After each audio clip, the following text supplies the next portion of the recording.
Asawa? Ilang beses ko bang sasabihin na si Edith ang gusto ko para sa'yo, pero ang tigas-tigas ng ulo mo. Nay, kung hindi mo matatanggap si Tisay bilang asawa ko, kalimutan mo na rin ako bilang anak mo. Hayop ka! Dito mo pa talaga dinala ang babae mo sa sarili nating kwarto? Tisay, hindi totoo nakita mo. Hindi ko magagawa magloko sa'yo at lalong hindi kita ipagpapalit sa babaeng yun. Kailangan na natin gumawa ng paraan. Kailangan mamatay ang Tisay na yan. Tita, buti pa ipabarang na lang natin siya para wala na tayo maging problema. Mga walang hiya kayo. Kayo ang dahilan kung bakit muntik na mamatay si Tisay at ang batang nasa kanyang sinapupunan. Taon 1990, Mandaue. Higit 1 taon ng kasal sina Tisay at Dodong, ngunit hindi pa rin makamove on ang ex-girlfriend ng lalaki na si Edith. Ang masaklap pa ay mas nagugustuhan pa ito ng kanyang nanay Patricia kumpara sa kanyang asawa. Parehong parlorista sina Tisay at Edith. Nang magtayo ng parlor si Tisay, hindi kalayuan sa kanilang bahay ni Dodong, nagtayo rin ng parlor si Edith sa kabilang kanto, kung saan doon namamalagi ang biyanang babae ni Tisay. Mag-iisang taon na ang kanyang parlor, kaya napagdesisyonan niyang magbigay ng 30% discount sa loob ng 1 linggo. Sa unang araw pa lamang ay ramdam niya na ang pagkadismaya. Mahal, bakit parang antumal? Mas matumal pa kesa sa regular na araw natin. Ay, Tisay, bakit akong tinatanong mo? Kararating ko lang galing sa trabaho. Teka, hindi ba nanay mo yung tumaan? Oo nga no. Nay Patricia, saan ka pupunta? Doon kay Edith, magpapaparlor. Nay, dito na lang kayo. Nandito naman si Tisay eh. Oo nga, Nay. At saka, hindi mo naman kailangan magbayad dahil nanay kayo ng asawa ko. Libre din naman ako doon. At saka may promo pa siya doon na 40% discount sa kanyang mga customer. Ano? Nag-promo din siya ngayong araw? Oh, bakit? Ikaw lang ba ang pwede? Nay, anniversary kasi ng parlor ko, kaya nagpapadiscount kami. Pati ba naman yon sasabayan niya? Aba, malay ko ba? Ano bang pakialam ko sa parlor mo? Nay, hindi mo naman kailangan magpalibre doon. Tayo-tayo lang naman ang magkakapamilya. At saka, nasa iisang bahay lang naman tayo. Mas magaling kasi si Edith at madiskarte kesa dyan sa asawa mo. Kaya nga sabi ko sa'yo, siya ang pakasalan mo eh. Ayan ka na naman, Nay. Ilang beses ko bang kailangan sabihin sa inyo na si Tisay ang mahal ko at hindi si Edith? Basta, doon pa rin ako pupunta. Nay! Hayaan mo na siya, mahal. Alam mo naman yung nanay mo, noon pa man si Edith talaga ang gusto niya para sa'yo. Pasensya ka na, mahal. Wala man lang ako magawa para pigilan si nanay. Alam ko naman na ginawa mo na ang lahat, pero wala tayong magagawa kung gugustuhin talaga niya na pumunta doon. Pero yung si Edith, napaka-inggitera talaga niyan. Biruin mo, nagtayo ako ng parlor, ilang buwan nagpatayo din siya. Tapos ngayon na 30% discount tayo, nag-40% discount naman siya. Hinahamon talaga ako ng babaeng yan. Hayaan mo na, mahal. Magsasawa din yan. Hindi, mag-50% discount ako, papalitan ko yung nakalagay sa tarpaulin. Mahal, baka naman malugi ka na yan. Bahala na, basta hindi ako papayag na sisirain ng Edith na yun ang plano ko. Akala mo naman parlor niya yung nag-anniversary. Dodong, Tisay. Oh, Tayberto, saan po kayo pupunta? Nakita niyo ba si Patricia? Bigla na lang kasing umalis na hindi nagpapaalam. Dumaan po dito kanina, Tay. Magpapaparlor daw po kay Edith. Sabi ko na nga ba eh. Ewan ko ba sa babaeng yun? Parang ginagayuman ng Edith na yon. Pinipigilan nga namin pero ayaw po talagang magpaawat eh. Paano kasi laging sinusulsulan ni Edith? Tapos kung ano-anong binibigay sa nanay mo, kaya ayun, bilib na bilib sa kanya.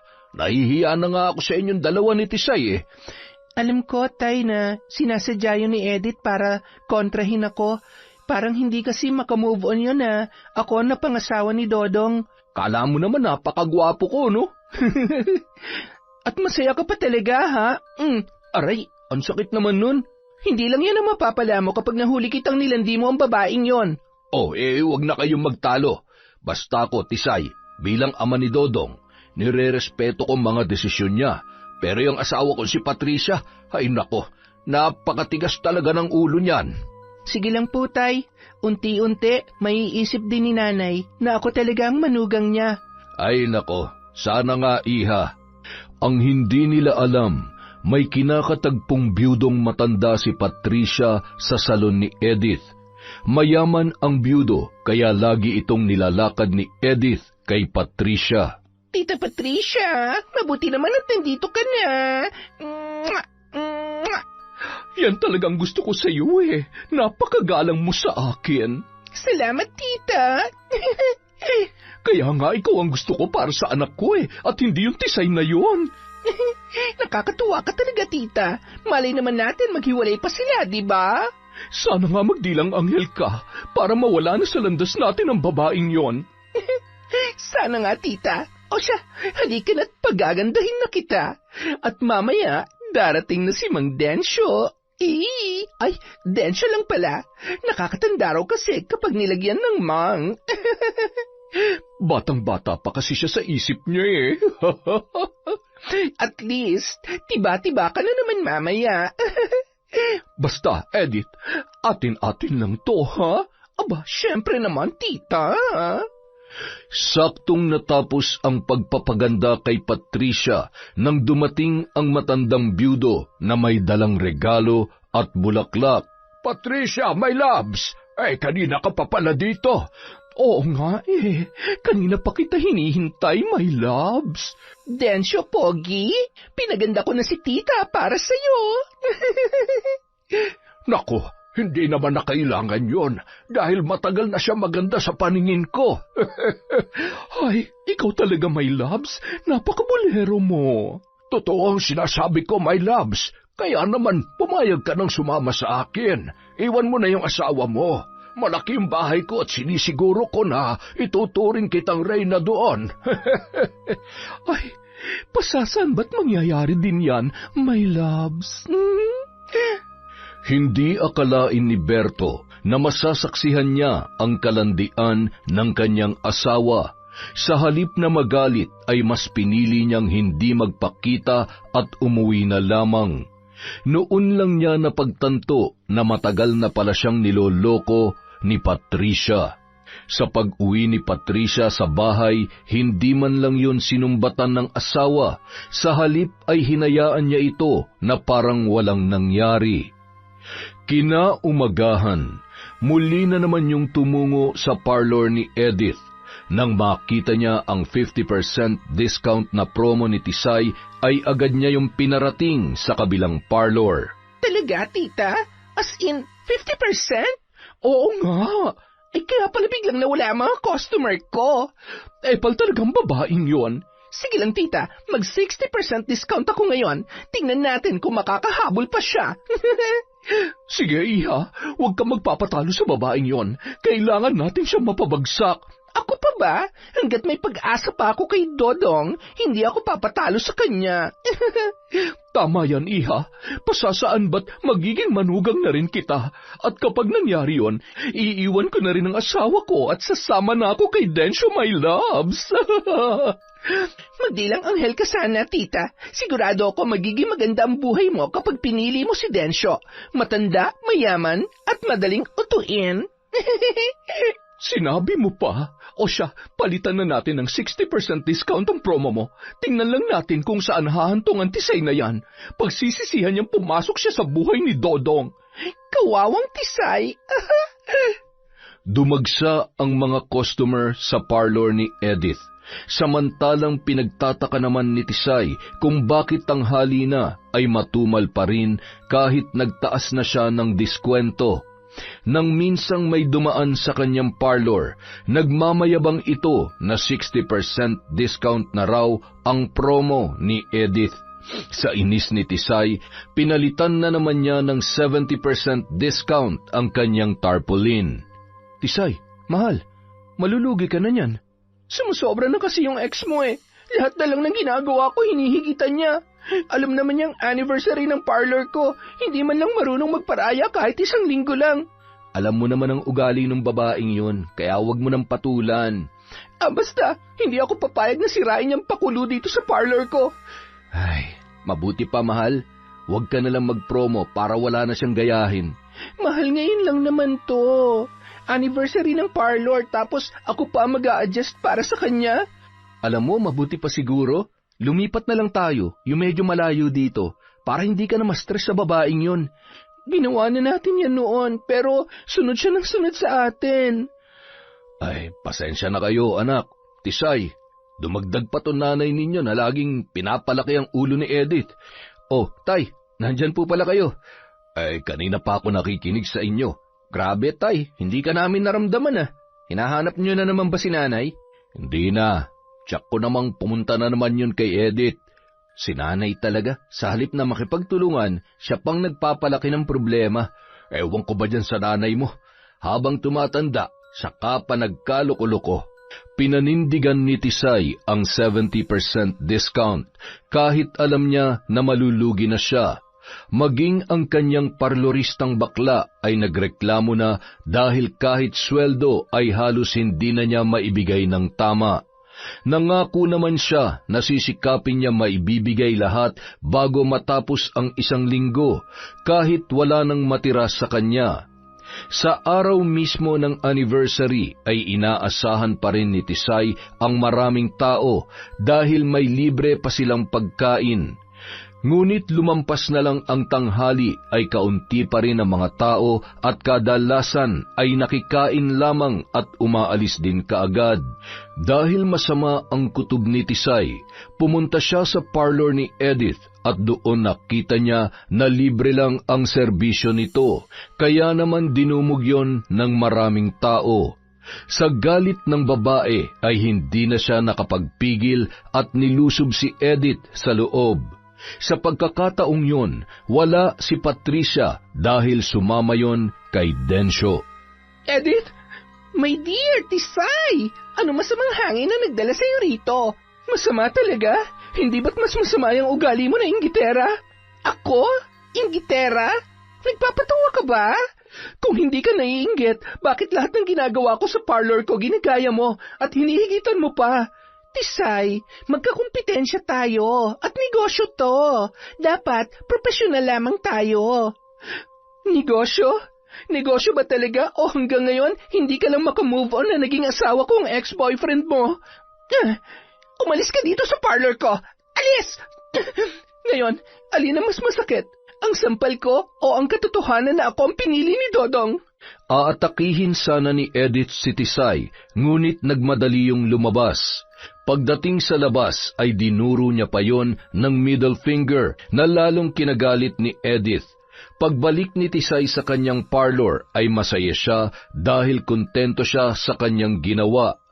Pakanta-kanta na lang siya habang tinatanggal ang kanyang tarpaulin at bumalik na sa regular na presyo.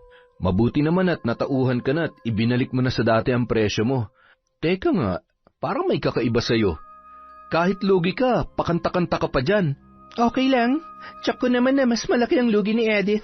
Imagine, libre na yung sa kanya. Akala mo naman parlor niya may anniversary.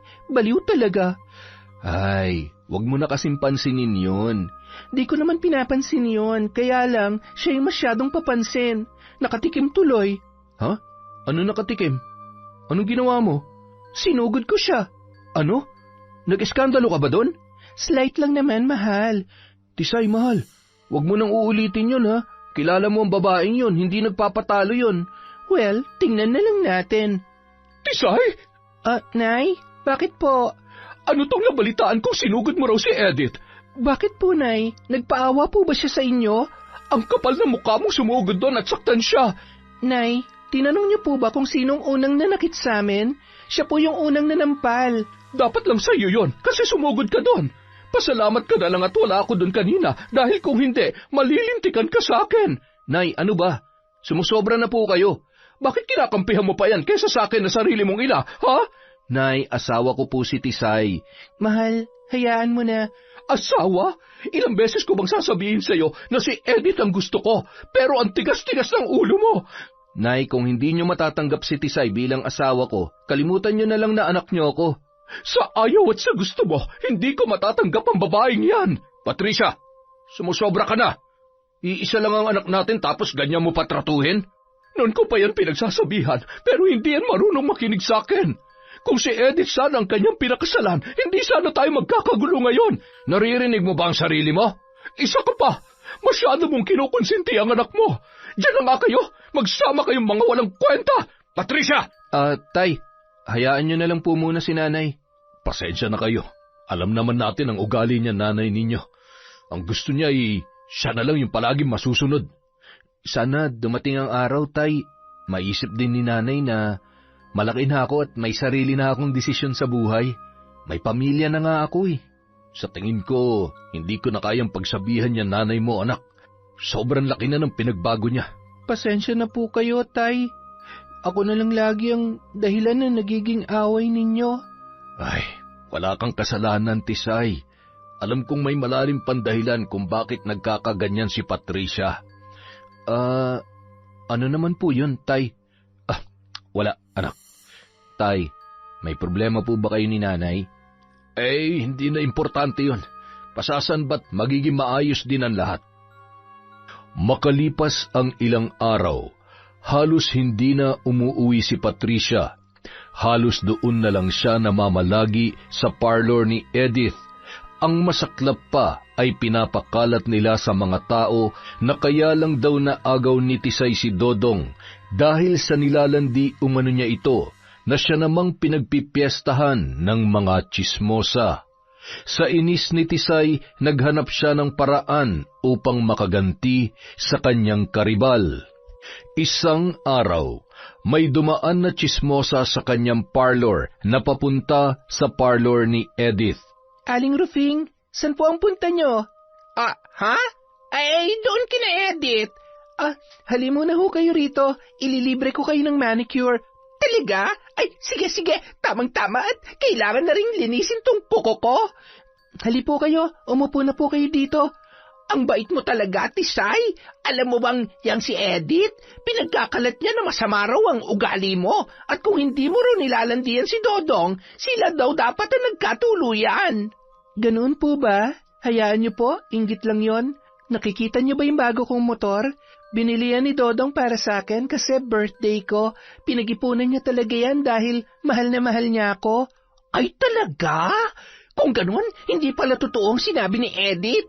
At hindi lang yan, may bagong ref din po kami. Ayan o, gusto niyo bang uminom ng malamig na soft drinks?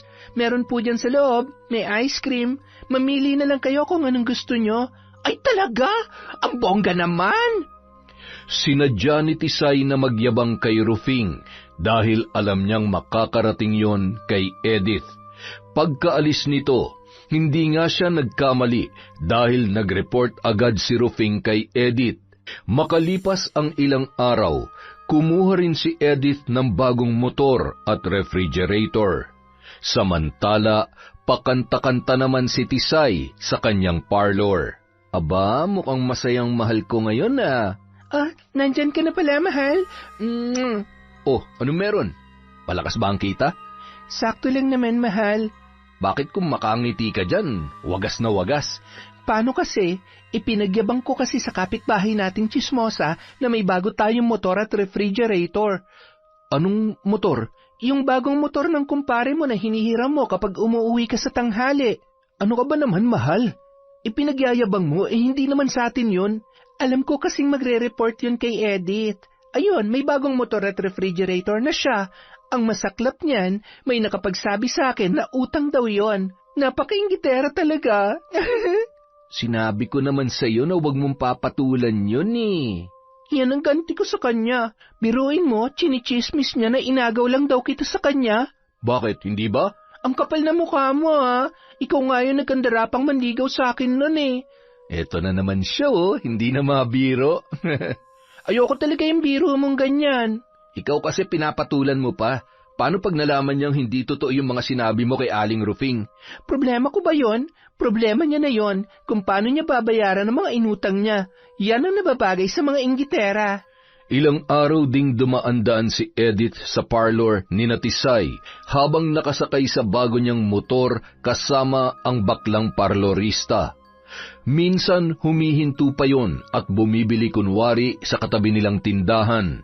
Nang makita ng dalawa ang bagong motor sa harap ng parlor ni Tisay, nagtawanan pa ang mga yun na tila ba nais ipamuka na mas maganda at mas mamahalin ang kanilang motor na sinasakyan. Tingnan mo nga yung ex mo, napakayabang talaga. Pinagtatawanan pa yung motor ng kaibigan mo.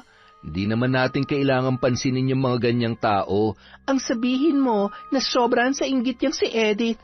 Ayan tuloy, nagkautang-utang. O siya, papasok na ako sa trabaho. Ingat ka doon, mahal ha? Oo naman, ikaw din, mag-iingat ka rito ha. Makaraan ang 2 buwan, namumroblema na si Edith ng pambayad sa kanyang buwanang hulog sa kanyang motor at refrigerator. Nang minsang napadaan si Tisay sa kanyang parlor, ay tinawag niya ito. Oy, Tisay! Nasaan na yung motor nyo? Bakit naglalakad ka nilang? Na-embargo na ano? Nagkunwari ka pang kasyon? Tche! Ha? Anong motor? Anong na-embargo? Asus! Nagmamaang-maangan ka pa. Ang sabihin mo, wala kayong kakayahang magbayad kaya na-embargo na yung motor ninyo. Ano bang pinagsasasabi mong motor dyan? Yung motor mong pangit? Kung may motor man ako kahit pangit, hindi ko ikakahiya yun. Kaso lang, wala naman kaming motor eh. Ano?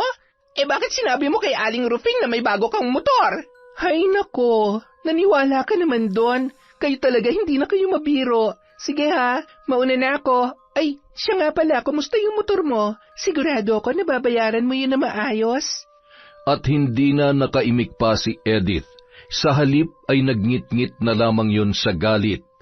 Araw-araw na siyang binabalikan ng kolektor ng motor dahil hindi pa siya nakakapaghulog sa loob ng 2 buwan. Ayaw niya naman yung ibalik dahil baka pagtawanan siya ng mga tao at mawala ang tiwala sa kanya ng nanay ni Dodong. Kaya ang ginawa niya ay nangutang siya sa lending na may malaking tubo. Edith, iha, ang laki na talaga ng asenso mo. Iba talaga kapag marunong dumiskarte. Walang-wala talaga sa iyo si Tisay. Siyempre naman, tita. Iba talaga akong dumiskarte. Ang gara ng motor mo, bagay na bagay kay Dodong. Ay, kailan pa kaya mawawala yung Tisay na yan at nang bumalik na sa iyo si Dodong ko? Kaya nga basta ako naghihintay lang ako ng tamang pagkakataon, tita. Gusto na kitang tawaging Mama. Ewan ko ba, paano ko ba mapapalayas ang babaeng yun sa bahay? Ang kapal-kapal ng muka. Basta, tita, hanggat nandyan ka, hindi ako mawawalan ng pag-asa. Hayaan mo, ako ang bahala sa lahat. May naisip na akong paraan. Ay naku, maasahan ka talaga, tita. Excited na ako sa gagawin mo. Isang araw, pumunta si Patricia sa parlor ni Tisay. Akma namang may nilakad ang baklang kasama niya, kaya 2 lang sila nung mga oras na yon. Akala ni Tisay nakapag-isip na ng tama ang kanyang biyanan at handa nang makipag-ayos sa kanya. Ngunit nagulat na lamang siya nang bigla na lang nitong sinugatan ang sariling braso ng 2 beses, gamit ang matalas na gunting. Pagkatapos ay lumabas yun at nagsisigaw. Nagdatingan naman ang mga tao upang makichismis. Tulong! Tulong! Sinaksak ako ni Tisay! Nay, ano pong pinagsasasabi niyo? Huwag ka lumapit sa akin! Mamamatay tao! Nay, wala po akong ginawa sa inyo. Mahal, ano nangyayari dito? Nay, bakit may sugat ka? Dodong anak, gusto kong patayin ang asawa mo. Pumunta lang naman ako dito para makipagbati sa kanya. Tisay, totoo bang sinasabi ng nanay ko? Mahal, hindi. Alam mo, hindi ko magagawa yan. Sinungaling ka. Sabi mo hindi mo ako mapapatawad dahil pumupunta ako kina Edith. Ako na nga ito nagpapakumbaba sa iyo eh. Nay, hindi totoo yan. Dodong, maniwala ka sa akin. Tisay, mamaya na tayo mag-usap. Dadalhin ko muna si nanay sa ospital. Mahal, nagsasabi ako ng totoo. Sinabing mamaya na tayo mag-usap. Nagulat si Tisay sa biglang pagtataas ng boses ni Dodong na tila ba hindi yun naniniwala sa kanya. Samantala, tahimik naman na napangiti si Patricia. Pagdating sa ospital, ginamot agad yon ng mga doktor sa emergency room. Ilang sandali pa, bigla na lamang dumating si Edith. Dodong, nasan si Tita Patricia? Oh, ikaw pala yan. Nandyan siya. Ginagamot ng mga doktor. Grabe, nag-alala talaga ako sa nangyari sa kanya. Totoo bang sinaktan siya ni Tisay? Napakawalang hiya talaga ng babaeng yun. Hindi pa namin napag-uusapan ni Tisay to. Ano ka ba, Dodong? Lahat ng mga tao sa inyo naniniwala na sinaktan siya ni Tisay. Tapos ikaw na sarili niyang anak, hindi ka naniniwala. Pasensya ka na, Edith. Pero problema namin to. At hindi mo kailangan makisawsaw. Dodong naman, concerned lang naman ako sa nanay mo. Sana ganun ka rin sa kanya. Paano kapag inulit to ni Tisay? Paano kapag sa susunod, napatay na siya ng asawa mo? Napakasama talaga ng ugali ng babaeng yun. Sinabi ko na sa'yo na huwag kang makisawsaw. Dahil sa narinig, natahimik na lamang si Edith at nang makita, nagalit na si Dodong. Ilang sandali pa, dumating na si Berto matapos marinig ang mga balita. Akmaring patapos nang asikasuhin si Patricia ng mga nurse at doktor. Patricia, ano nangyari sa'yo? Walang hiyayang si Tisay. Nakipagbati lang ako sa kanya tapos sinaktan niya ako. Ano? Paano naman magagawa ni Tisay yun? Nakita mo naman, hindi ba? Halos patayin niya na ako. Sabi ko naman sa inyo na may tinatagong ugali ang babaeng yan eh. Pakitang tao lang yung kabutihan niya sa inyo. Parang hindi naman ako makapaniwala na magagawa yan ni Tisay. Ikaw, Dodong, ano sa tingin mo? Hindi ko na nga rin po alam, Tay. Bahala kayo kung hindi kayo naniniwala sa akin. Total, nandito naman si Edith na tinuturing ako bilang pamilya. Hindi katulad ninyo. Opo, tita. Palagi ako nandito para sa inyo. Salamat, Edith. Napakabuti mo talaga. Nay, kung totoo mang sinadya kang saktan ni Tisay, hindi ko yun basta hahayaan. Pero kailangan ko munang marinig kung anong sasabihin niya. Pakikinggan mo pa siya. Muntik ka nang mawala ng ina. Mabuti na lang at nakatakbo ko sa labas at nakahingi ng tulong. Mababaw lang naman ang sugat mo, Patricia. Ipahinga mo lang yan sa bahay. Sasama po ako. Ako na po mag-aalaga kay tita. Huwag na, Iha. Kaya niya na yan. Hindi. Mas gusto kong nandun si Edith na mag-aalaga sa akin. Nay, alam niyo namang umuuwi kami ni Tisay sa bahay tuwing gabi. Ano na lang ang mararamdaman niya? Problema niya na yun. Kung ako sa kanya, mas mabuti pang lumayas na lang siya sa bahay. Nay, Patricia, sumusobra ka na. Matuto kang irespeto ang mga tao sa bahay. Mauna na po ako sa inyo, Tay. Sasama na ako sa iyo, anak. Saan kayo pupunta? Huwag niyo kaming iwan dito. Pag-uwi sa bahay, kasama ni Patricia si Edith kahit mahigpit na tumutol ang mag-ama. Samantala, dumiretso naman si Dodong sa parlor at kinausap ang kanyang asawa. Dong, mahal, wala akong ginawang masama sa nanay mo. Kung wala, bakit may sugat siya? Alam kong mahirap paniwalaan, pero siya lang talagang gumawa nun sa sarili niya. Bakit naman yung gagawin ni nanay? Ewan ko, baka gusto niya lang talaga akong siraan para magalit ka sa akin. Ewan ko ba, Tisay? Nahihirapan na ako kung anong paniniwalaan ko. Mahal, pinagdududahan mo ba ako? Bakit parang ayaw mong maniwala sa akin? Umuwi na tayo, gabi na. Tsaka na natin pag-usapan yan. Sumama ang loob ng babae sa kanyang asawa, kaya napagpasyahan niya na sa parlor na lamang matulog. Dahil magulo ang isip ni Dodong, pumunta siya sa kanyang kumpare at nakipag-inuman. Pagkatapos ay umuwi sa kanilang bahay na lasing.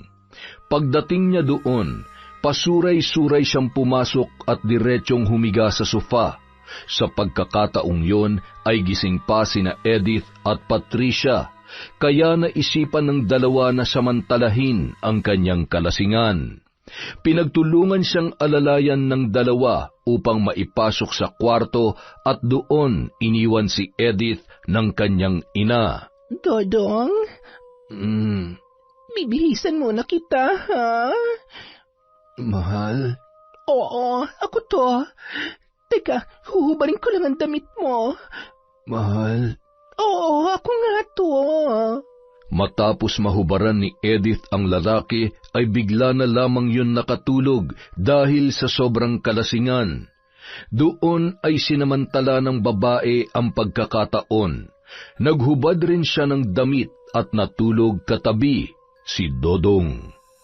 Samantala, si Tisay naman, hindi makatulog ng maayos ng gabing yon.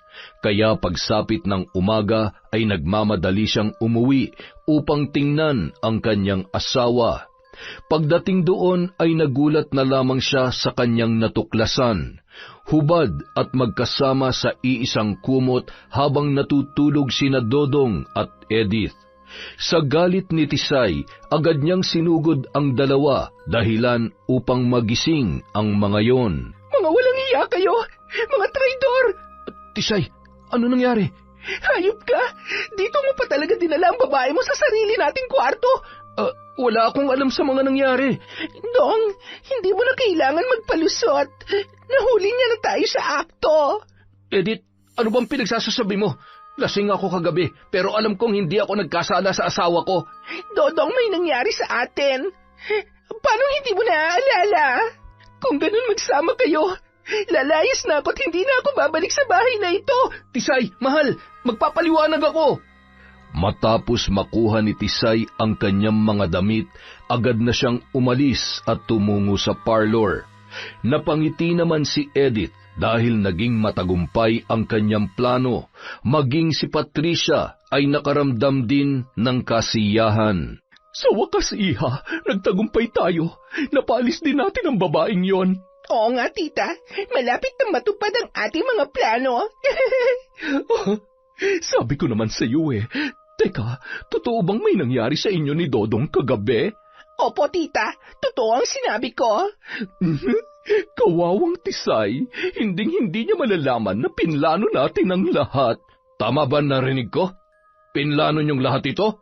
Berto, wag ka magsusumbong sa anak mo. Patricia, sarili mong anak ang niloloko mo. Para ito sa kanyang kabutihan. Si Edith ang nararapat sa kanya at hindi ang hampas lupa na si Tisay. Masyado mo nang pinanghihimasukan ang buhay ng anak mo. Ayos lang sa akin na lokohin mo ako, pero hindi ako papayag na gagawin mo to sa anak natin. Tumahimik ka. Huwag mong sirain ang plano namin ni Edith dahil kapag ginawa mo yon, ikaw ang iiwanan ko. Wala na akong pakialam sa iyo, Patricia. Kaya kung gusto mo nang umalis, gawin mo na. Malapit na, Berto. Kaunting-kaunti na lang, iiwan na rin kita. Wala kang kwenta. Napailing na lamang si Berto sa inasal ng kanyang asawa.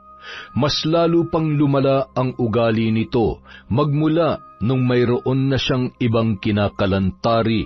Samantala, hindi naman matanggap ni Dodong na umalis na si Tisay sa kanilang bahay, kaya araw-araw itong pumupunta sa parlor upang magpaliwanag sa kanyang asawa.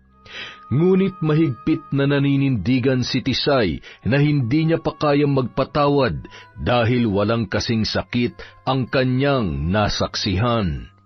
Ipinagpatuloy pa rin ni Tisay ang kanyang parlor, samantala si Edith naman lubog na sa utang. Nagpapanggap na lang na may kaya sa harap ng nanay ni Dodong. Ang masaklap pa, hindi alam ni Patricia na kay Densyo yun humihingi ng tulong. Oh, Edith, naparito ka. Mang Densyo, tulungan mo naman ako. Kailangan ko ng pera para mabayaran ko mga utang ko. Walang-wala na ako ngayon. Ay, alam ba ito ni Patricia? Please, wag mong sabihin sa kanya. Baka malaman niyang nababaw na ako sa utang. Alam mo namang siya lang ang inaasahan ko para makapagbalikan kami ni Dodong. Kilala mo ako, Edith. Hindi ako tumutulong ng walang kapalit. Kahit anong kapalit, basta tulungan mo lang ako. Ayaw ko masira ang mga plano ko. Sige, mabuti naman at naiintindihan mo. Anong ginagawa mo? Bakit mo ako hinihimas? Ay, akala ko ba'y kahit ano gagawin mo? Ay, teka muna, Mang Densyo. Ito ba yung ibig mong sabihin? Kung ganon, wala akong may tutulong sa'yo. Sige na, makakauwi ka na. Huwag mo sayangin ang oras ko. Ha? Ay, Sige, pumapayag na ako. Basta ipangako mo lang sa akin ha. Wala makakaalam nito ha. Madali akong kausap, Edith. Pinagbigyan ni Edith ang kagustuhan ng matandang byudo kahit parang lolo niya na yun. Kahit nandidiri ay tiniis niya ang lahat, makuha lamang ang kanyang kailangan. Makalipas ang 1 buwan, tila wala lang nangyayari kina Edith at Densyo at tuloy-tuloy pa rin ang plano ng babae at ni Patricia na wasakin ang pagsasama ni Tisay at Dodong. Edith, iha, halika, kumain ka na. Tita, ang sama po ng amoy ng ulam. Iha, buntis ka ba? Ha? Ay, ewan ko, hindi ko alam. Basta hindi ko gusto yung amoy ng tosino. Kung ganon, nagbunga ng nangyari sa inyo ni Dodong. Ay, ganito po ba ang pakiramdam ng buntis, tita? Oo naman, naglilihi ka, kaya buntis ka. Matutuwa si Dodong nito at maging si Berto dahil magkakaroon na kami ng apo. Kung gano'n, magkakaanak na kami ni Dodong? Oo naman. Teka, itatabi ko lang tong ulam. Ano bang gusto mong kainin? Kahit ano lang po, tita. Basta, wag lang po yung tosino. Ay siya, magluluto ako ng iba. Ang hindi alam ni Patricia, niloloko lamang siya ni Edith dahil wala namang nangyari sa kanila ni Dodong at kung buntis man siya ay si Densyo ang ama noon. Sa kabilang banda, masaya pa rin siya dahil magagamit niya yon laban kay Tisay. Makalipas lamang ang ilang sandali, kumalat na sa buong barangay na buntis si Edith at si Dodong ang ama dahil na rin sa pagmamalaki ni Patricia. Hanggang sa nakarating yon kay Tisay, unti-unti na sanang napapatawad ng babae ang kanyang asawa, ngunit muli na namang nabuhay ang galit sa dibdib nito. Akala ko ba wala nangyari sa inyo? Bakit nagdadalang tao si Edith at anak mo raw yon? Tisay, maniwala ka. Walang nangyari sa amin ng gabing yon. Ang hirap paniwalaan ng sinasabi mo. Kitang-kita ko kayo, nakahubad magkatabi. Sa kama pa natin. Tisay, lasing na lasing ako nun at imposible may mangyari sa amin. Ewan ko. Hindi ko alam kung anong iisipin ko. Naguguluhan ako. Tisay, hindi totoo ang nakita mo. Hindi ko magagawang magloko sa iyo at lalong hindi kita ipagpapalit sa babaeng yon. Tisay, Dodong, mag-usap kayo ng masinsinan. Huwag niyong hayaang masira kayo dahil lang sa kasinungalingan. Tay, narinig ko ang pinag-uusapan ninyo. Tisay, tama ang sinabi ni Dodong. Plinano lamang nina Patricia at Edith ang lahat.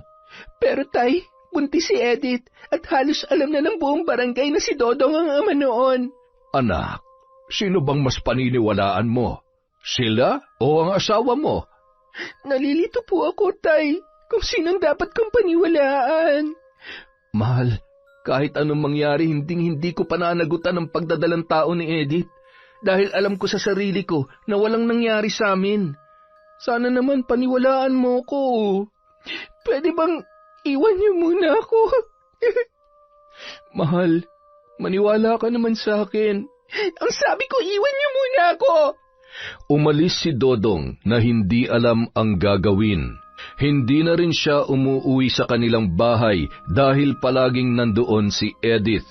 Doon na lang siya nananatili sa bahay ng kanyang kaibigan at walang tigil sa paglalasing. Hindi naman maawat ni Berto ang anak dahil tila desperado na yon sa kanyang buhay. Tisay, tulungan mo naman akong pauwiin ang asawa mo. Masisira ang buhay niya kung pababayaan lamang natin siya. Bakit po? Ano pong nangyari kay Dodong, tay? Hindi na siya umuuwi sa bahay. Nandun na lamang siya namamalagi sa kaibigan niya at ang balita ko ay palagi na lamang daw naglalasing. Kagustuhan niya po ang lahat ng iyan, tay. Wala na po akong pakialam sa kanya. Paano kung totoong walang kasalanan si Dodong. Makakayanan mo bang tingnan na magkaganyan siya? Minsan ka na rin pinaratangan ni Patricia na muntik mo na siyang patayin. Hindi mo ba naiisip na baka ganyan din ang ginawa nila kay Dodong? Nang sa ganun ay mapikot siya ni Edith. Biglang natauhan si Tisay sa sinabi ng kanyang biyanan, kaya sinamahan niya ito na sunduin ang kanyang asawa. Ngunit pagdating nila doon, nagulat na lamang sila dahil nandoon din sina Patricia at Edith para sunduin si Dudong. Noon naisip ni Tisay na siya ang tunay na may karapatan sa kanyang asawa at hindi ang babae na kanyang karibal, kaya siya ay nanindigan para kay Dodong. Anong ginagawa niyo dito? Susunduin ko ang asawa ko. Ang kapal naman ng mukha mo. Si Edith lang asawa niya dahil magkakaroon na sila ng anak. Anak? Imposible ang anak ni Dodong yan. Bakit imposible? May nangyari sa amin ni Dodong, kaya sigurado akong siya ang ama ng batang ito. Kahit ilang beses mo pang panindigan ng kalandian mo, hindi mo maaalis sa akin na ako ang tunay niyang asawa. Kaya sa akin uuwi ang asawa ko sa ayaw at sa gusto niyo. Walang hiya ka. Lumayas ka na sa bahay kaya panindigan mo nang umalis habang buhay. Inatake ni Patricia si Tisay at sinampal, ngunit kahit isang beses hindi man lamang gumanti ang kanyang manugang. Mabuti na lamang at naroon ang kanyang biyanang lalaki para awatin ang kanyang asawa. Tumigil ka na, Patricia! At ikaw, Edith, hindi ka ba nahihiya sa mga ginagawa mo? Aray, tita, sumasakit ang tiyan ko. Iha, halika na. Umuwi na tayo sa bahay. Kailangan mo magpahinga. Baka makunan ka. Opo, tita. Kayong dalawa, oras na may mangyari masama sa apo ko, malilintikan kayo sa akin. Matapos umuwi ng dalawa, inuwi na rin ni Tisay sa parlor ang lasing na asawa. Sa maliit na kama, doon muna niya ito pinagpahinga. Paggising ni Dodong ay inasikaso niya agad yon. Mahal, ibig bang sabihin nito, pinapatawad mo na ako? Oo, mahal. Kalimutan na natin ang lahat. At simula ngayon, hindi ka na uuwi sa inyo. Hindi ko nahahayaang makalapit pa sa iyo ang hayop na Edith na yon. Salamat, mahal. Nang hindi na umuwi si Dodong sa kanilang bahay, galit naman sina Patricia at Edith. Tita, ay mama, lumalaki na po ang tiyan ko. Ayaw kong lumabas ang anak namin na walang ama. Kailangan na natin gumawa ng paraan. Kailangan mamatay na ang Tisay na yan. Mama, buti pa siguro, ipabarang nilang natin siya para wala na tayong maging problema. Barang? Bakit ngayon mo lang naisip yan? Kasi, ngayon ko lang po naalala, may narinig po kasi ako kanina, may magaling to na mambabarang sa kabilang baryo. Kung ganon, pagkakataon na natin to. Ipapatay natin ang Tisay na yon. Hindi na nagsayang pa ng oras ang dalawa at bumiyahe kaagad sa kabilang baryo. Bitbit nila ang litrato ni Tisay upang maggamit ng mambabarang. Matapos nilang maibigay ang hinihinging bayad ay sinimulan na agad ng mambabarang ang pagsagawa ng ritual. Nagsindiyon ng mga itim na kandila at nag-usal ng mga sagradong orasyon. Nagpakawala din ito ng isang garapong ipis na bigla na lamang naglaho. Samantala, habang nanananghalian si Tisay at Dodong sa parlor, bigla na lamang nahilo at nagduduwal si Tisay. Mahal, buntis ka ba? Hindi ko alam, mahal, pero ang sama ng pakiramdam ko. Siguro buntis ka, mahal. Magkakaroon na tayo ng baby. Sana nga, mahal. Matagal ko na rin pinapangarap na magkaroon ng anak. Mahal, bukas maghahanap ako ng mauupahang bahay. Hindi ako papayag na magtitiis tayo dito sa parlor para naman may mauuwian ka na maayos. Ikaw ang bahala, mahal. Kahit yung maliit lang, basta komportable at hindi masyadong mahal. Magpapacheck up din tayo bukas sa doktor. Oo, mahal. Hindi pa man nakakaalis si Dodong pabalik sa kanyang trabaho ay bigla na lamang napasigaw si Tisay dahil sa dami ng ipis sa kanyang inuupuan. Mahal, bakit ang daming ipis dito? Ewan ko, mahal. Kanina naman wala ang mga yan eh. Pagsabihan mo yung mga kasama mo na tumulong sa paglilinis. Baka naman kung saan-saan lang nila isinisingit yung mga dumi rito. Okay, sige, mahal. Pagkaalis ni Dodong, ilang sandali lamang nakaramdam si Tisay ng pagbabago sa kanyang katawan. Tila ba parang bumibigat ang kanyang tiyan at tila may gumagalaw sa loob noon. Maya-maya pa, nahilo na ang babae at nanlalamig ang kanyang pakiramdam na hindi niya maunawaan. Napansin naman siya ng kanyang kasamang parloristang bakla, kaya pinagpahinga na lamang muna siya nito. Pagbalik ni Dodong sa hapon ay ganun na lang ang pagtataka niya kung bakit namumutla ang kanyang asawa at tila naglalalim na at nangingitim ang paligid ng mga mata noon. Mahal, ayos ka lang ba? Anong nararamdaman mo? Mahal, nahihilo ko kapag bumabangon ako. Siguro nga, mahal, buntis ka na talaga. Hayaan mo bukas ng umaga. Pupunta na tayo sa doktor. Nagpaalam na ako sa boss ko. Salamat, mahal ah. O siya, kumain ka na muna. May dala ako, bumili ako sa labas. Mahal, hindi ako makabangon. Parang umiikot ang buong bahay. Ay, sige, diyan ka na lang. Susubuan na lang kita, mahal. Matapos nilang kumain, nagpahinga na muna ang mag-asawa, ngunit pagsapit ng hating gabi, nagising na lamang si Tisay dahil sa sobrang sakit ng kanyang tiyan. Mahal! Mahal, ano nangyari sa'yo? Mahal, ang sakit-sakit ng tiyan ko. Mahal, bakit parang lumalaki ang tiyan mo? Mahal, nahihirapan akong huminga. Mahal, dadalhin kita sa ospital. Mahal, ang sakit-sakit na. Tisin mo muna, mahal. Tatawag lang ako ng tricycle. Mabilis namang nakakuha ng tricycle si Dodong, kaya madali lang niyang naisugod si Tisay sa ospital. Pagdating doon, agad din siyang inasikaso ng doktor at mga nurse sa emergency room. Dok, ang sakit-sakit po ng tiyan ko. Manganganak na yata si ma'am. Nurse, dalhin niyo sa delivery room. Dok, hindi po manganganak ang asawa ko. Hindi? Ang laki-laki ng tiyan niya. Wala pa yan kanina pagtulog namin, Dok. Ano? Kung ganun kami nang bahala sa kanya. Kailangan masuri ang kanyang kalagayan. Salamat po, Dok. Pinainom ng gamot si Tisay upang malunasan ang pananakit ng kanyang tiyan. Pagkatapos ay sinuri ng mga doktor sa pamamagitan ng ultrasound. Ngunit walang sakit na nakita sa kanya, kundi maliit na fetus na kabubuo lamang. Dok, buntis po ba talaga ang asawa ko?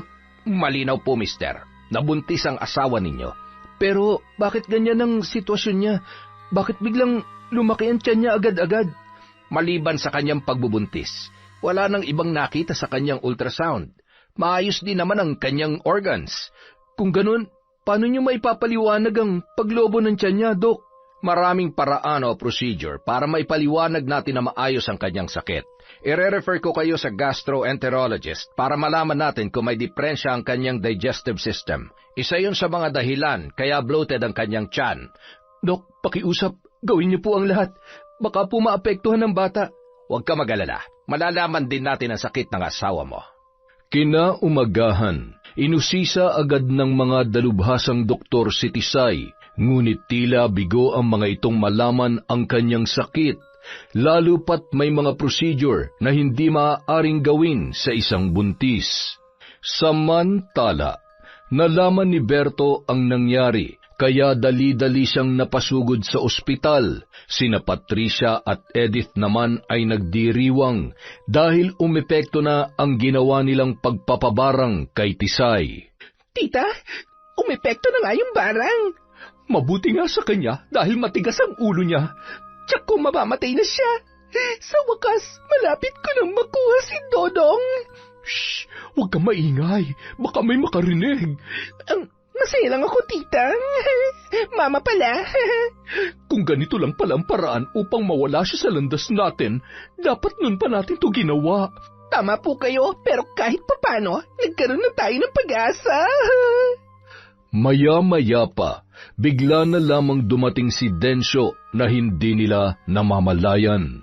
Densyo, my loves! Mwah, mwah. Hindi mo man lamang ako sinabihan na pupunta ka dito?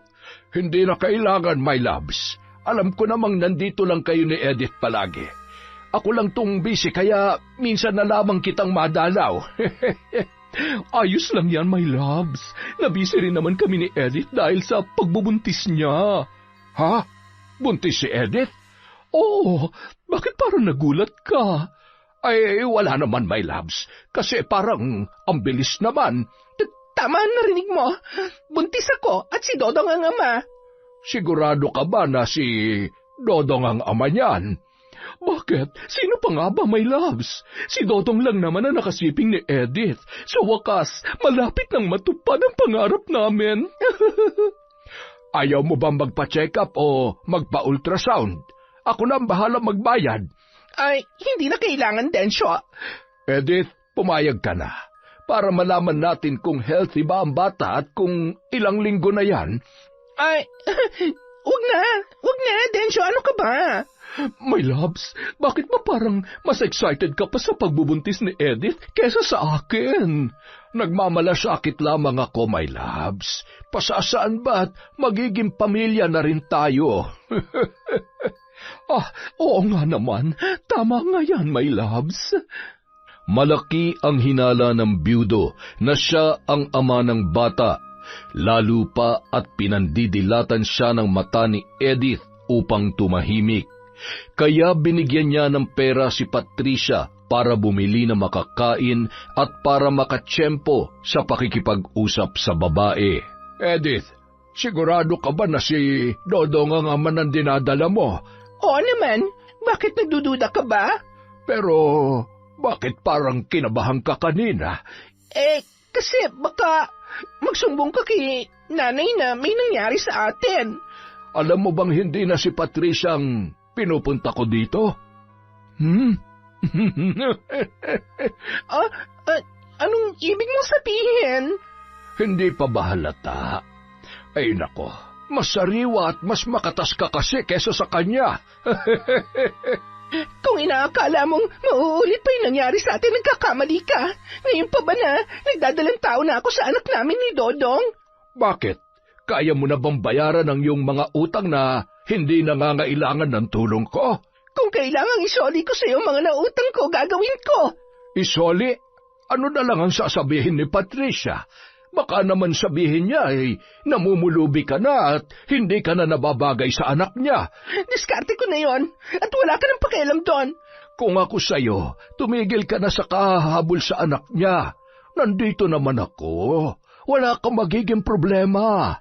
May maayos kang matitirhan at hindi mo na kailangan magkunwari na may pera. Itiko mo nga yung bibig mo. Basta, huwag mong kalilimutan na nandito lamang ako. Maghihintay kung kailan ka muling lalapit sa akin. Densyo, my loves, nandito ng pagkain na pinabili mo sa akin. Ay, sige lamang, my loves. Kumain lang kayo at hindi na rin ako magtatagal. Ano? Aalis ka na? My loves naman, hindi pa nga tayo nakakapag-usap ng maayos eh. May aasikasuhin pa kasi ako. Ganoon ba? Sige, my loves, kung hindi ka talaga magpapapigil, mag-iingat ka, ha?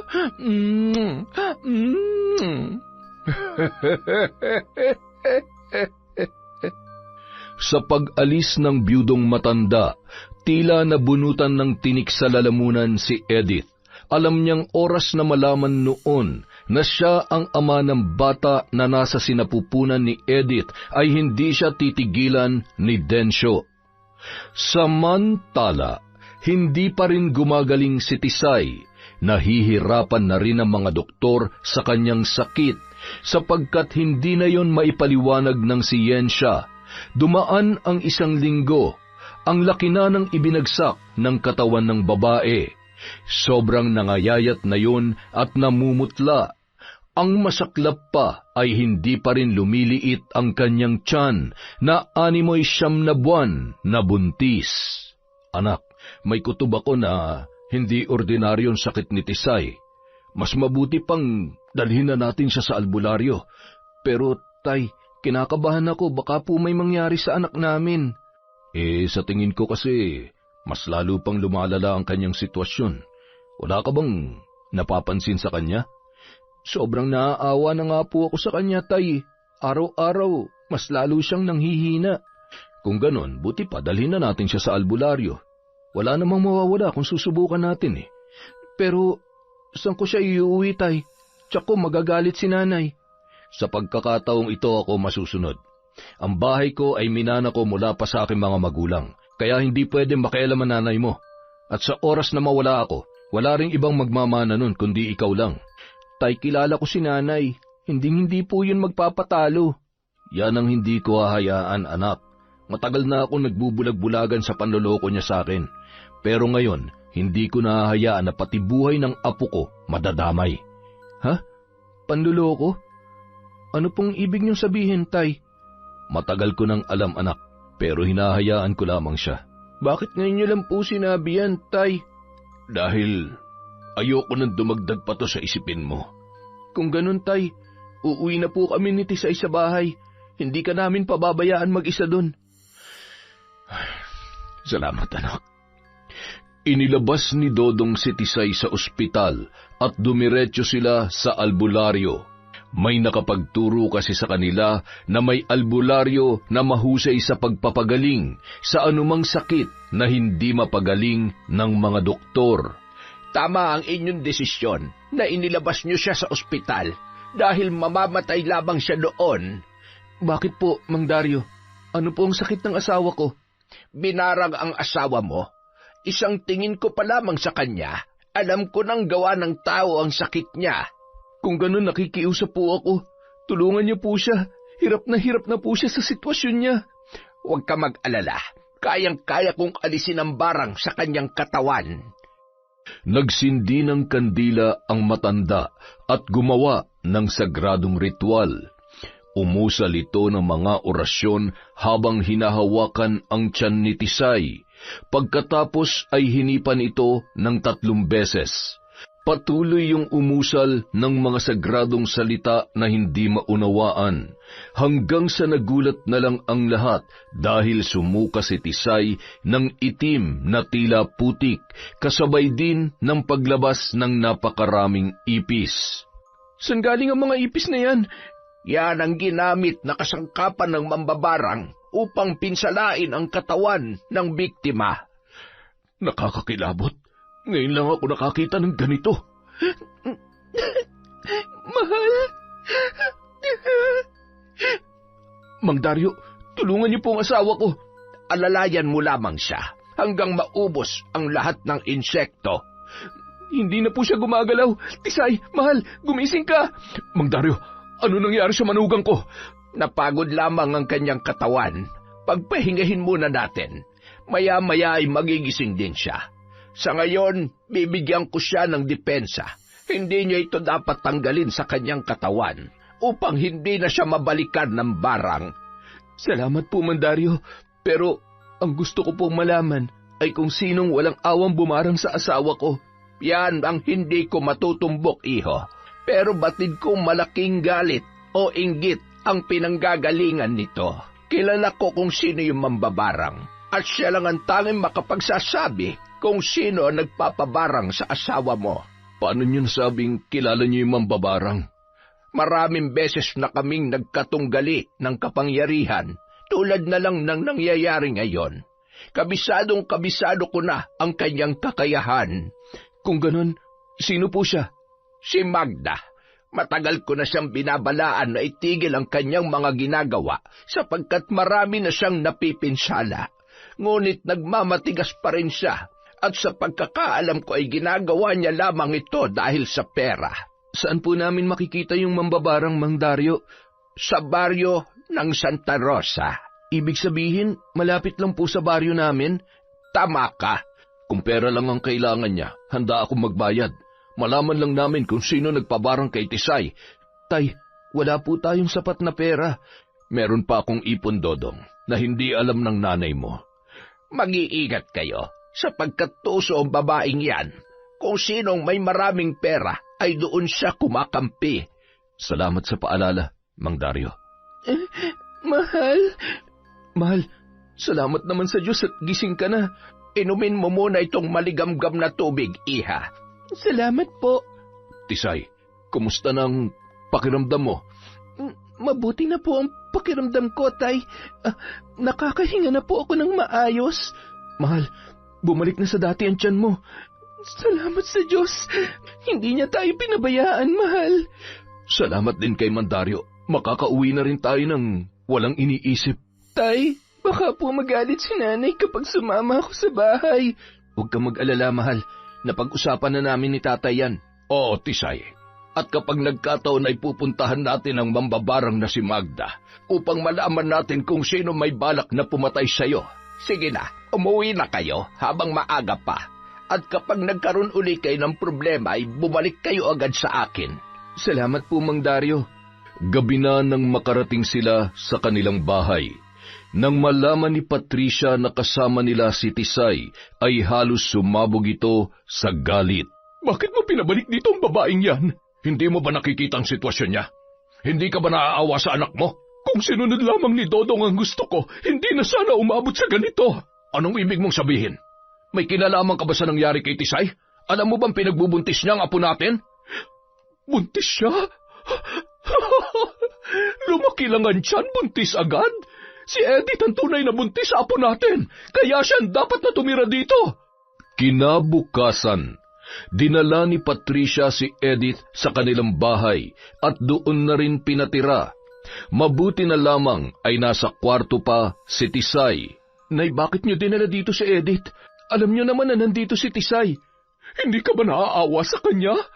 Buntis siya sa magiging anak mo. Nababaliw ka na, Patricia. Wala kang respeto sa anak mo.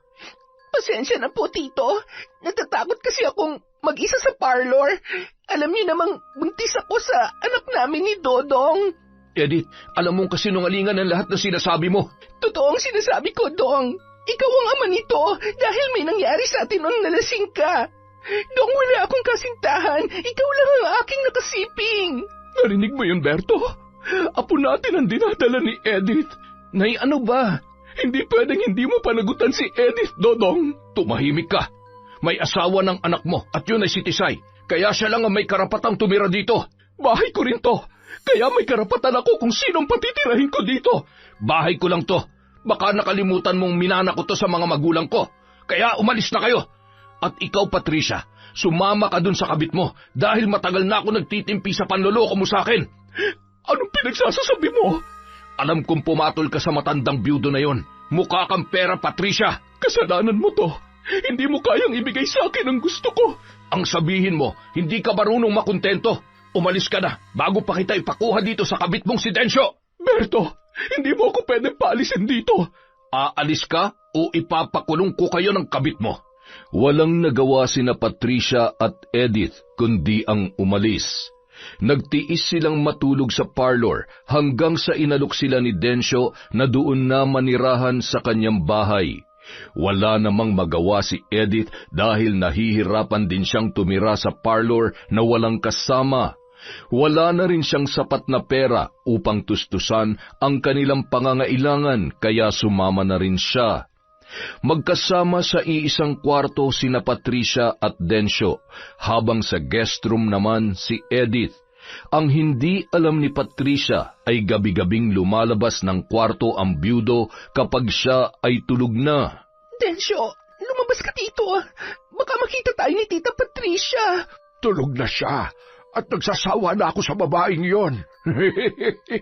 Densyo, ano ba? Papayag ka ba o paaalisin kita dito? Walang hiya ka. Sinabi ko naman na sa iyo noon pa na hindi ako tumutulong na walang kapalit. Walang nagawa si Edith kundi ang ibigay ang nais ng byudo. Kinabukasan, sabay-sabay silang tatlong nag-almusal na tila walang nangyayari. My loves, kumain ka na mabuti. Heto, ipinagluto kita ng mainit na sabaw. Tamang-tama, my loves, at gutom na ako. Edith, iha, kumain ka rin na maayos, ha? Makabubuti to sa magiging apo ko. Opo, Mama. Sige na, iha, para lumakas ka. Makakabuti sa'yo ang masustansyang pagkain. Tama, iha. Alagaan mo mabuti ang pinagbubuntis mo dahil yan ang magiging alas natin upang makuha natin si Dodong mula kay Tisay. Tumahimik kayo! My loves, bakit ka nagagalit? Ay, pasensya ka na, my loves. Ayaw ko lang na pag-usapan ng mga walang kwentang bagay habang kumakain. Pasensya ka na rin, my loves. Hindi na mauulit. Pagkaalis ni Densyo, muling nag-usap ang dalawang babae. Mama, hanggang kailan tayo mananatili dito? Akala ko ba makukuha ko na si Dodong? Pero bakit ngayon si Tisay na nakatira sa inyo? Pasensya ka na, iha. Huwag ka mag-alala, hindi ako titigil hanggang sa mapaalis natin ang babaeng yon. Paano? Walang kwentang mambabarang na nilapitan natin. Tingnan nyo, magaling na si Tisay. Babalik tayo doon, iha. Hindi natin siya titigilan. Agad silang pumunta sa mambabarang na si Magda. Ngunit tumatanggi na ito sa kanilang nais ipagawa dahil malakas umano ang depensa ni Tisay. Ang masaklap pa, humihingi yun ng pera sa kanila kapalit ng hindi pagsasalita sa kung sino ang nag-utos sa kanya upang barangin si Tisay. Ano? May nagtanong sa'yo kung sino nagpabarang kay Tisay? Sino at paano nila nalaman? Mama, hindi kaya sina Tito Berto at Dodong? Tama ang hinala mo, iha. Kaya kung ayaw ninyong sabihin ko sa kanila ang totoo, kailangan ninyong higitan ang kanilang ibinayad na 5,000. Sa ikatlong araw ay babalik sila dito tulad ng aking ibinangako. Hindi. Huwag mong sasabihin, Aling Magda. Hindi ako patatawarin ng anak ko. Magbibigay kami na masigit pa. Edith, may pera ka naman, di ba? Opo, Mama. Meron pa sa bangko. Tama, sa bangko. Maaasahan ka talaga, iha. Kapag hinigitan niyo ang kanilang bayad, tuluyan ko nang papatayin si Tisay. Yan ang gusto kong marinig. Ang mamatay si Tisay. Halika na, Edith. Kunin na natin yung pera para madaliin na ang pagpatay kay Tisay. Mabilis na umalis sina Edith at Patricia. Nalito naman ang dalaga kung saan siya kukuha ng pera. Kaya nang makatsyempo ay humingi siya ng 10,000 kay Densyo. Saan mo gagamitin ang pera? Bakit ang laki ng hinihingi mo? May babayaran kasi akong renta sa parlor. Baka paalisin na ako doon. Ano ang kapalit, Edith? Hindi pa ba sapat ang pagsiping mo sa akin gabi-gabi? Kung ganon, hindi mo na ba ako pahihirapan? Oo, basta ibigay mo na lamang ang gusto ko. Alam mo naman na madali lamang akong kausap. Mapapakinabangan pa naman kita ng husto habang hindi pa masyado lumalaki ang tiyan mo.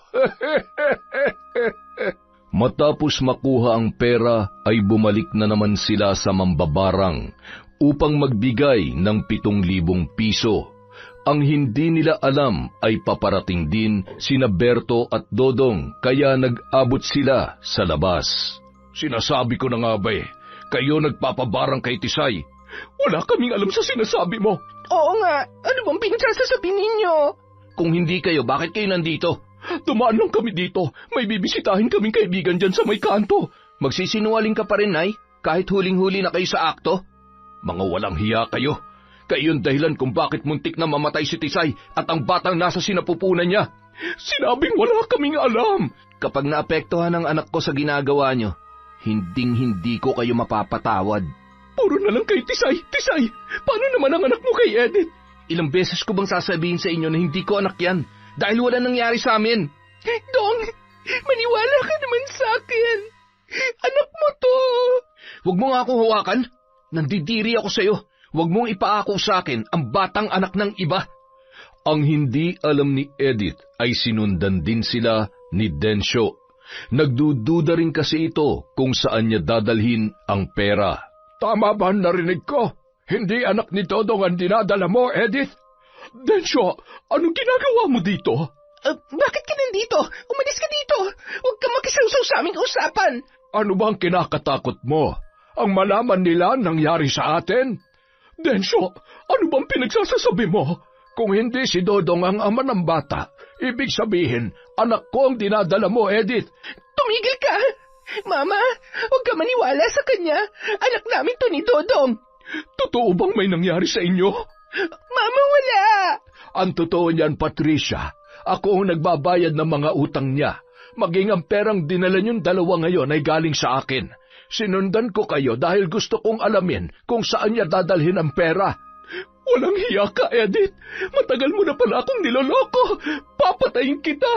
Mama, huwag! Mama, naawa ka sa akin! Huwag mo siyang sasaktan. Hindi ako makakapayag na may mangyari masama sa magiging anak ko. Walang hiya ka, Densyo. Pinagsama mo pa kami sa isang bahay. Matagal niyo na pala akong niloloko.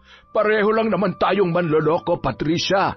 Hindi ba't niloloko mo rin ang asawa mo? Tay, umuwi na tayo. Hindi ko na masikmura ang pinaggagawa ni nanay. Baka hindi ako makapagpigil sa kanya. Tayo na anak, hindi dapat pinag-aaksayahan ng panahon ng mga walang kwentang tao. Umalis ang mag-ama, bit-bit ang pagkadismaya. Habang si Patricia naman ay nagwawala at pinagtitinginan na ng mga tao.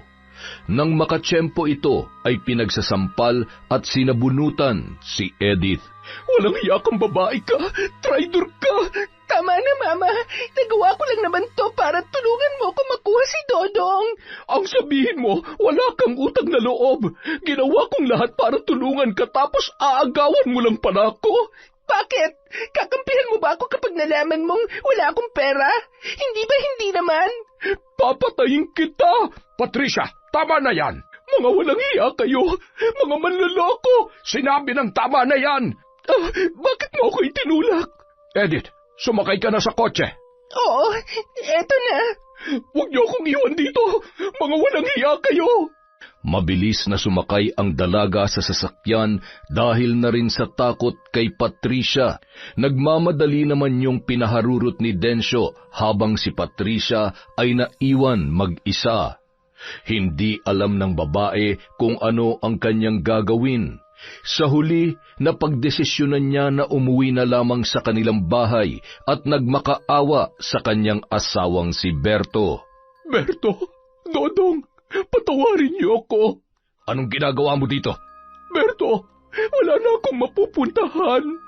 Maawa ka, patawarin mo na ako. Ang kapal ng mukha mong umuwi pa rito. Alam kong marumi akong asawa, Berto.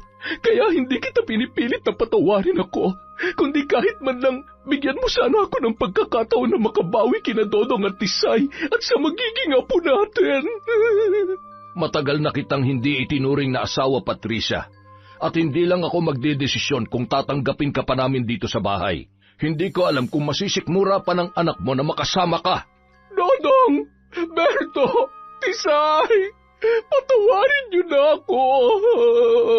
Umalis ka na! Tulog na sila, kaya wala makakarinig sa'yo. Pumasok na si Berto sa loob ng bahay at isinara ang gate. Ngunit hindi rin umalis si Patricia hanggang nakatulog na yon sa labas.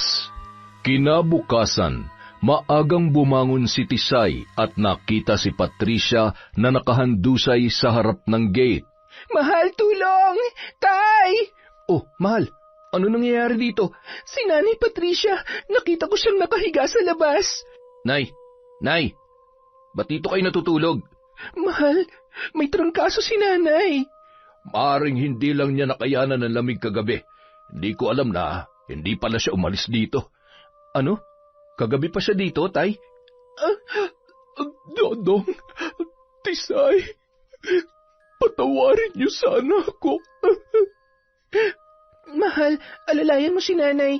Ipasok natin siya sa loob para makainom ng gamot.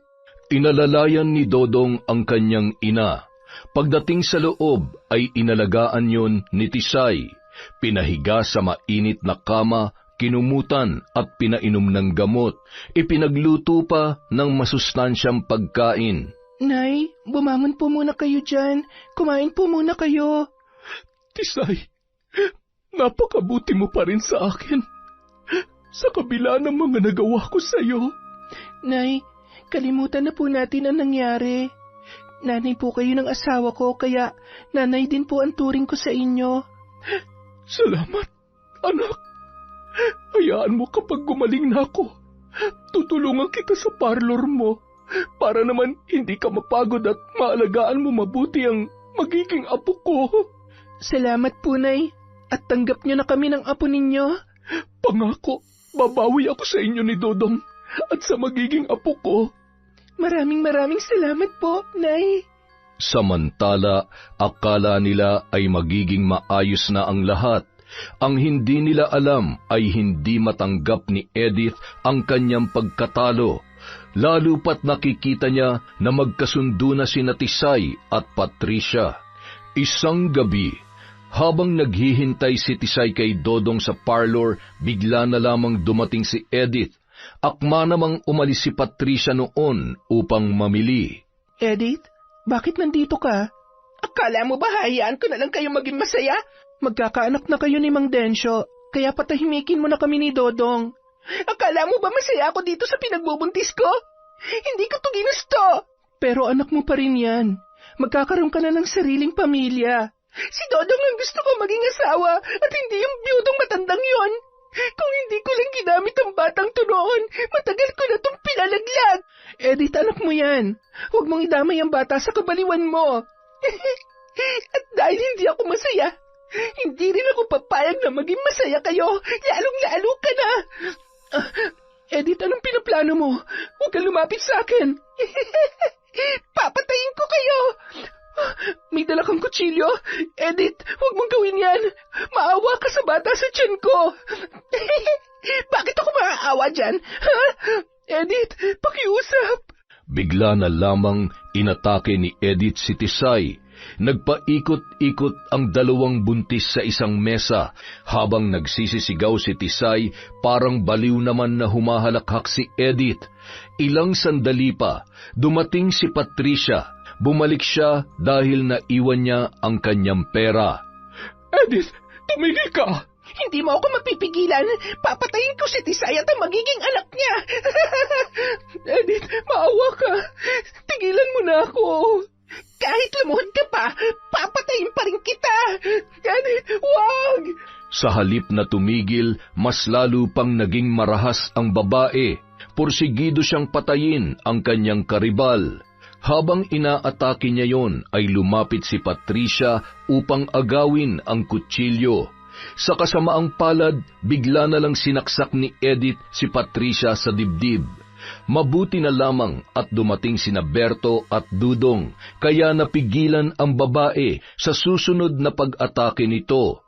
Maya-maya pa, may dumating ng mga pulis at dinampot ang naturang babae. Mahal, ayos ka lang ba? Unahin niyo na muna si nanay. Dalhin niyo siya sa ospital. Sumama ka na, Tisay. Kailangan natin masiguro ang kaligtasan mo at ng bata. Opo, Tay. Mabilis silang nagtungo sa ospital. Agad namang ginamot si Patricia dahil sa malalim na sugat sa kanyang dibdib. Samantala, maswerte naman si Tisay dahil maayos lang ang kanilang kalagayan ng kanyang anak. Pagkalipas ng ilang araw, nakalabas na rin si Patricia sa naturang ospital. Kailangan natin masampahan ng kaso si Edith. Dapat niyang pagbayaran ang ginawa niya. Siguro nga ay tama ka, anak, para matigil na rin ang panggugulo niya sa inyo. Mahal, wag na. Naaawa ako sa kanya dahil buntis siya. Paano kung sumugod uli yun dito? Tapos mapahamak ka na ng tuluyan. Buntis kasi siya, mahal. Kaya hayaan na lamang natin. Ang Diyos na lamang ang bahala sa kanya. Pero nag-aalala pa rin ako sa iyo at sa magiging anak natin. Mahal, Buti pa lumipat na lang tayo sa lugar namin. Doon na lang muna tayo tumira. Tama si Tisay, anak. Mas mabuti pang umiwas na muna kayo. Dadalaw-dalawin ko na lamang kayo doon. Paano po kayo ni Nanay, Tay, kung wala po kami dito? Alam ko hanggang ngayon, hindi pa rin kayo nagkakaayos. Huwag mo na akong problemahin pa, anak. Naiintindihan ko ang tatay mo. Alam kong malaki ang kasalanan ko sa kanya. Hindi, Nay. Hindi ko kayo iiwan ni tatay sa ganitong sitwasyon. Hindi ko po hayaan na magkasira-sira ang pamilya natin. Kung ganon, ibebenta ko na lamang itong bahay at lupa. Ano? Bakit niyo naman po gagawin yon, Tay? Saan po kayo titira? Hindi ba gusto mong magkasama-sama tayong lahat? E di, sabay-sabay na tayong lumipat sa lugar nila, Tisay. Doon tayo bibili ng bagong bahay at lupa. Talaga po, Tay? Oo, anak. Doon ka na rin magtatayo ng bago mong parlor. Narinig mo yun, Nay? Magkakasama pa rin tayo. Salamat, Berto. Hindi ako magsasawang hintayin ang araw na mapatawad mo ko. Kalimutan mo na ang lahat, Patricia. Magsisimula tayo ng bagong buhay. Maraming salamat. Yes! Mabuhay ang bagong magkasintahan! Tawanan ang namayani sa buong paligid. Walang paglagyan ang saya ni na Dodong at Tisay dahil ang pamilyang minsan nang nawasak ay muli nang nabuo. Yon! Pamilya, pagmamahal, pagpapatawad. Dahil dyan, meron tayong shout-out. Simulan po natin kay Marites Tess. Hi din po kay Cristina Peru, kay Red Gaspar, kay Romela Terrada from Hobby Marcos Balingasa. Hi din po kay Mercy Grace Sioting, kay Monica Nieves, kay Ofelia Comilang. Shout out kay Vilma Bautista, kay Jessica Sobremonte, kay Cesar Blog, kay Josephine Marcaida, kay Zane Axel Ranada, kay Era Choi. Hi po kay Ramil Fariolin, kay Annalyn Agpoon na nanay ni John Chris. Hello po sa inyo. Hi kay Marjorie Aloro, kay Josie Puhot, kay Gay Somodio, kay Cute Survivor from Japan. Hi po sa Nanaman Nunez family of Ilagan City from Joe Nanaman. Kay Leonila Mempin. Hi po kay Hana Maylin Segundo, kay Margie Banosong, kay Beth Mercado, kay Meryl Herbolingo, kay Mariam Duca. Shout out po kay Chloe Abalos, kay Baby Dang Cordero, kay Jerlyn Arbado, kay Josie Aniban, kay Chris Alcantara. Hi po kay Len TV2, kay Rodrigo Gonzalez, kay Mirna Castro, kay Lalin May, kay Jasmine I'm Vlog. Hi din po kay Dominga Aquino, kay Joyce Talod, kay Alfreda Alano. Hi Rosette! Hello! Hi din po kay Jessica Rojas, kay Zilfa Hara Reichardt, kay Rose Cabarce, kay OFW TikToker. Hi po kay Love, kay Mir, kay Ge Ukol, kay Lady Dam, kay Jamie Del Rosario, Jonalyn Del Rosario at Mirna Del Rosario. Hi din po kay Roderick Matubis, kay Kenzo Lanado, kay Leia Tan, kay Merly Amistad. Shout out kay Igorotang Pobre, kay Elizabeth Dungka, sa Gawaran Reyes family at sa Black Vibora Tattoo of Madrid, Spain. Hi po kay Suganob, kay Gemma de Ocampo, kay Christine Victoria, Buendia family, kay Alpre Inso, kay Rodora Malig, kay Luz Aclaro, kay Janice Delfin Ramirez, kay Lovely Gonito from Mirna Gonito. Hi po kay Mika Balagot of Dubai from Len Elizaga. Hi din po kay Cecilia Espiritu, shout out kay Nita Canilas, mga taga-La Union from Josefina Garcia. Shout out po kay Carlota Bondad, kay Dimples Yumi, kay Virginia Puntillas, at syempre kay Kwentong Enteng. Maraming salamat po. Mula sa Kwentong Enteng!